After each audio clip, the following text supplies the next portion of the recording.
이어서 간추린 소식입니다. 제주와 남해 지역 마늘 농경지에 퍼진 생리장애 현상인 벌마늘 피해에 정부 차원의 지원이 결정됐습니다. 벌마늘은 마늘대잎 안쪽에 새잎이 나는 2차 생장 피해로 벌마늘이 발생하면 상품성이 떨어지게 됩니다. 이번 결정에 따라 마늘 농가는 1헥타르당 농약대 250만 원, 다른 품종 파종비 550만 원을 지원받을 수 있습니다. 벌마늘 피해를 본 농민들은 마늘 재배지 지번과 피해 상황 등을 토대로 10일까지 농지 소재지 읍면동에 피해 신고서를 제출하면 됩니다. 농식품부가 7일부터 한 달간 농업인의 날 포상 후보자를 모집한다고 최근 밝혔습니다. 농업 발전에 선도적인 역할을 수행한 농업인이나 미래 성장 동력을 발굴한 농업인 등이 후보자가 될 수 있습니다. 농식품부는 공적심의회의 심의를 거쳐 최종 포상 대상자를 선정한 뒤 오는 11월 개최할 기념행사에서 상을 수여할 계획입니다. 농식품부 관계자는 우리 농업, 농촌을 위해 묵묵하게 헌신하고 계시는 농업인들의 노고를 격려하고 그 공로를 널리 알릴 계획이라며 이번 공모에 많은 참여와 관심을 부탁드린다고 말했습니다. 한국농수산식품유통공사는 생산비 증가로 경영에 어려움을 겪고 있는 화훼농가와 꽃집 소상공인의 판로 확대를 위해 풀풀 프로젝트를 추진하고 있습니다.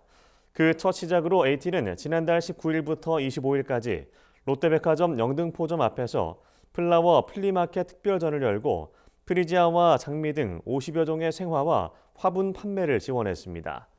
또한 양재꽃시장 인근에 위치한 기업인 기아 임직원을 대상으로 카네이션, 꽃바구니 등을 판매하는 플라워 팝업 스토어를 지난달 29일부터 이틀간 운영했습니다. AT 관계자는 앞으로도 대형 수요처인 민간업체와 꽃시장 입주사와의 지속적인 상생 기반을 조성해 화훼 농가의 판로 개척 지원에 앞장서겠다고 말했습니다. 농촌진흥청 국립축산과학원과 NH농협은행이 최근 서울 중구 NH농협은행 본점에서 축산농가 경영 활성화를 위한 업무 협약을 맺었습니다.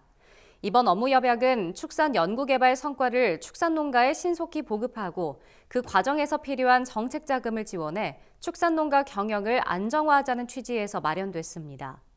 두 기관은 MOU 체결에 따라 축가원 연구개발 시설 장비를 도입하는 농가를 대상으로 정책 자금을 지원할 계획입니다.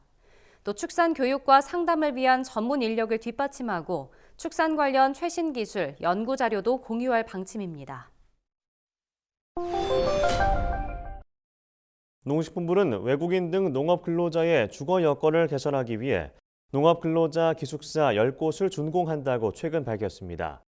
농식품부는 지난 2일 전북 고창군에 농업 근로자 기숙사를 처음 마련했고 올해 전남 해남군과 충남 청양군 등에 건립할 예정입니다. 아울러 2026년까지 농업 근로자 기숙사 10곳을 추가로 지어 모두 20곳으로 늘릴 계획입니다. 이 밖에도 농식품부는 농업진흥지역 내 농업인 주택을 내 외국인 근로자 숙소로 활용할 수 있도록 하고 농업인 주택 면적 상한을 기존 660제곱미터에서 1000제곱미터까지 확대하는 농지법 시행령 개정안을 오는 7월 중 시행할 방침입니다.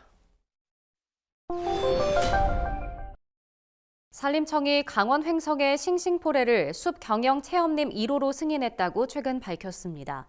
숲경영체험림은 임업인이 숲을 경영하면서 산림휴양 서비스를 제공해 추가 소득을 올릴 수 있도록 한 정책입니다.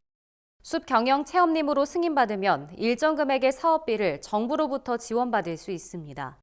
이번에 1호 승인을 받은 싱싱포레는 지난해 9월부터 산림청 등의 숲경영체험림 컨설팅을 받아 산양삼 재배체험 등이 가능한 기본시설 위주의 조성 계획을 세웠습니다. 전라남도는 최근 밭농업 기계화를 위해 밭농업 주산지 기계화 우수 모델 육성 사업을 추진한다고 밝혔습니다. 전남도에 따르면 현재 벼농사 기계화율은 99%에 달하지만 밭농업 기계화율은 60%를 조금 넘는 수준입니다. 이에 전남도는 관련 예산 55억 원을 확보해 공 등 5개 군에 지원할 예정입니다. 사업은 양파 등 주요 밭작물의 파종부터 수확과 저장까지 모든 과정을 기계화하는 것을 목표로 합니다. 전남도 관계자는 밭농업 기계화가 농촌 고령화에 따른 인력 부족과 생산비 상승 문제 해결에 도움이 될 것이라고 말했습니다. 경북 잠사 곤충사업장과 경북대 등 6개 산학 연구기관이 누에고치 단백질을 활용한 뼈 건강 음료 개발에 나섭니다. 6개 연구기관은 누에고치의 세리신을 활용해 소비자가 쉽게 먹을 수 있는 뼈 건강 기능성 음료를 개발할 방침입니다. 세리신은 누에고치를 구성하는 수용성 단백질로 농진청의 연구 결과 뼈 부피 증가와 재생에 효과가 있는 것으로 밝혀졌습니다. 해당 사업에는 3억여 원의 국비가 지원됩니다. 전국에서 누에 사용 농가가 가장 많은 경북도는 이번 연구가 국내 양잠산업 제도약의 발판이 될 것으로 기대한다고 밝혔습니다.